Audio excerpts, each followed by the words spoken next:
So next हमारा topic है chemical shift. सो chemical shift से पहले हम कर चुके हैं शील्डिंग और D shielding that occur because of the circulation of electrons.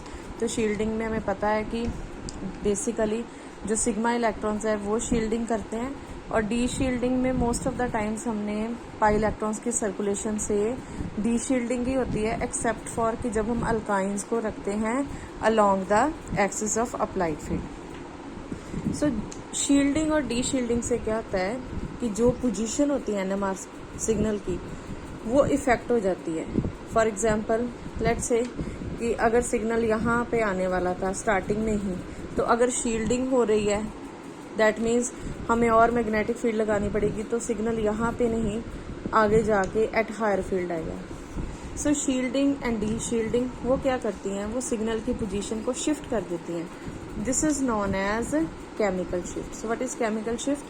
This is shift in the position of the signal because of shielding or de-shielding, और आगे उसका रीजन दिया हुआ है। नाउ जो एब्जॉर्प्शन होती है प्रोटॉन्स की जो नॉर्मली है that occurs in the range of 700 hertz, जब इतनी मैग्नेटिक फील्ड अप्लाई की जाती है और इस वैल्यू पे फ्रीक्वेंसी की वैल्यू इतनी होती है।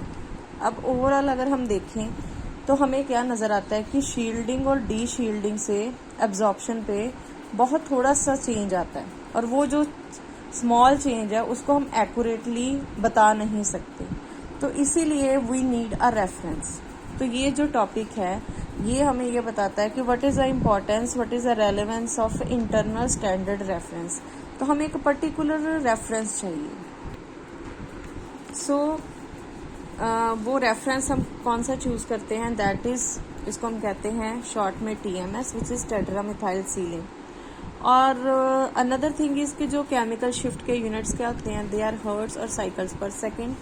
And the most important thing to remember is कि ये जो भी स्टडीज की गई हैं इन सब में मैग्नेटिक फील्ड को वेरी किया गया था और रेडियो फ्रिक्वेंसी को कांस्टेंट रखा है। Now we focus on TMS कि जो TMS है टेट्रामिथाइलसीलेन, इसकी क्या रेलेवेंस है, आई मीन क्यों हमने इसको चूज किया एज ए रेफरेंस। नाउ ये फॉर्मूला है, इस फॉर्मूले में एक तो सिलिकॉन है और 4 मिथाइल ग्रुप है।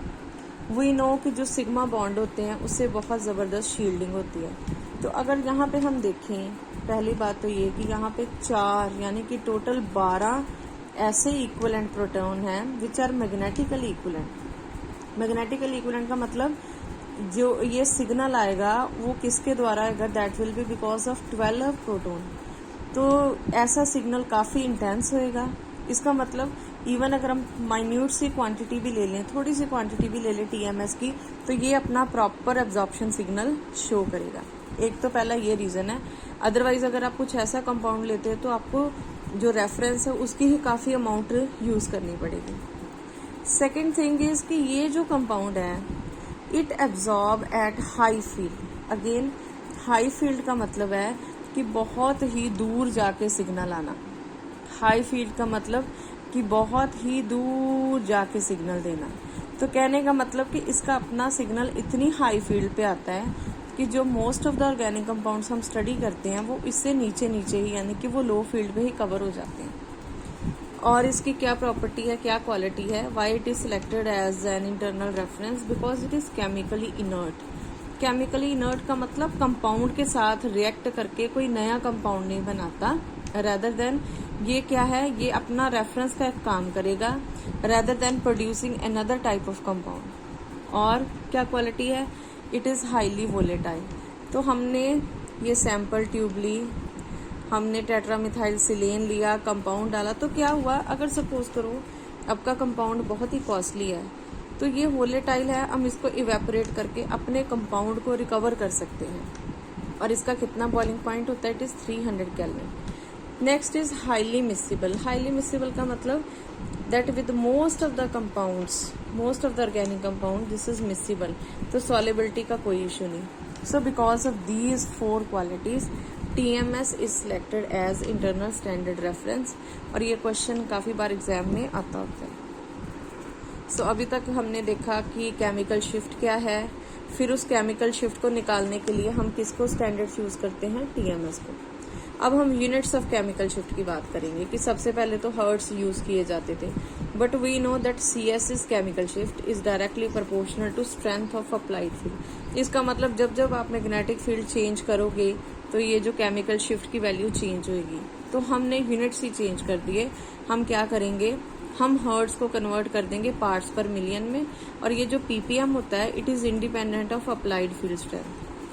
तो हर्ट्स को ppm में कन्वर्ट करने के लिए क्या करेंगे, जो भी वैल्यू आ रही है केमिकल शिफ्ट की हर्ट्स में, that will B multiplied by the factor of 10⁶, और उसको हम डिवाइड कर देंगे जो भी फ्रीक्वेंसी पे हम काम कर रहे हैं। तो हमारे पास क्या आ जाएगा, वो जो वैल्यू होगी that will be in parts पर मिलियन। अनदर थिंग इज जो ppm क्वांटिटी है this is dimensionless, means it do not depend, magnetic field पे डिपेंड नहीं करती, फ्रीक्वेंसी पे डिपेंड नहीं करती। तो ये हमें किसी भी फील्ड में किसी भी फ्रीक्वेंसी पे ये जो केमिकल शिफ्ट की value in the units of ppm आएगी that will be same. Next is what are the scales of chemical shift. हाँ जी, तो स्केल्स के लिए इस फिगर को देखते हैं। इस फिगर में हमें क्या नजर आ रहा है, सबसे पहली बात, दो तरह के स्केल होते हैं, डेल्टा एंड टॉ। दो तरह के स्केल्स हैं, delta scale and tau. Now this is our reference TMS। तो TMS का सिग्नल कौन सी डेल्टा वैल्यू पे आता है, हमने इन टर्म्स ऑफ डेल्टा इसको 0 दिया होता है, and in terms of tau this is 10, right. और हम क्या कर सकते हैं, अगर आपको किसी भी कंपाउंड के प्रोटॉन्स की डेल्टा वैल्यू पता है तो टॉ निकालने के लिए सिंपली उस वैल्यू को 10 में से आप माइनस कर दो तो आपके पास आ जाएगा this is TAU tau, this is delta. ठीक है जी। अब अगेन TMS की बात मैं कर चुकी हूँ। सो TMS को यहाँ पे हमने डेल्टा के लेवल पे स्केल पे 0 वैल्यू असाइन की है और टॉ स्केल पे 10 असाइन की है। अब हम इसी को स्केल को देख रहे हैं। इसका मतलब ये है वो सिचुएशन जहाँ पे प्रोटॉन्स की शील्डिंग होती है, उन सिचुएशन में अब ये स्केल उल्टा चल रहा है, यानी कि ये मैं स्पेक्ट्रम बना रही हूँ।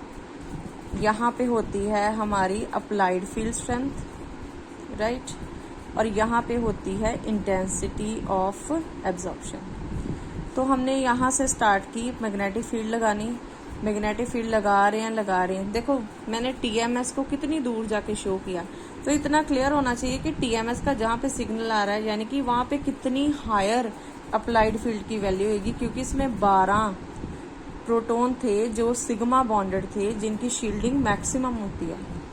इट मीन्स अगर सपोज करो हम सिग्नल कंपाउंड स्टडी कर रहे हैं, PMR लेने की कोशिश कर रहे हैं, लेट से किसी कंपाउंड के प्रोटॉन का सिग्नल यहाँ पे आ गया। अब यहाँ पे देखो this is at low field, तो डेल्टा वैल्यू कितनी होएगी, इट विल बी 7, और टॉ वैल्यू कितनी होएगी 3। इसका मतलब वो कंपाउंड्स जिनके प्रोटॉन के आसपास क्या होती है D shielding, they will show high delta value, और अगर शील्डिंग होएगी तो उस केस में डेल्टा वैल्यू क्या होएगी, लो। I repeat, delta value high means कि डी शील्डिंग हुई है, इसका मतलब सिग्नल स्टार्टिंग में ही आ गया, और डेल्टा वैल्यू लो का मतलब क्या है कि शील्डिंग हुई है, इसीलिए low delta value. So low delta shielding, high delta deshielding. So next हम करेंगे, ये एक टेबल है जिसमें केमिकल शिफ्ट की वैल्यू दी हुई है, तो थोड़ा सा इसको देख लेते हैं। फॉर एग्जांपल जो बेंजीन होती है उसकी डेल्टा वैल्यू कितनी है, it should be higher. High delta means deshielding means low field. और अब आ जाते हैं मिथाइल प्रोटॉन के केस में, देखो लो डेल्टा। सो मिथाइल प्रोटॉन की वैल्यू कितनी है 0.9, यानी कि यहाँ पे जाके आएगी। सो 0.9 का मतलब कितना हमें अप्लाइड फील्ड को लगाना पड़ता है, फिर जाके 0.9 क्लोज टू TMS।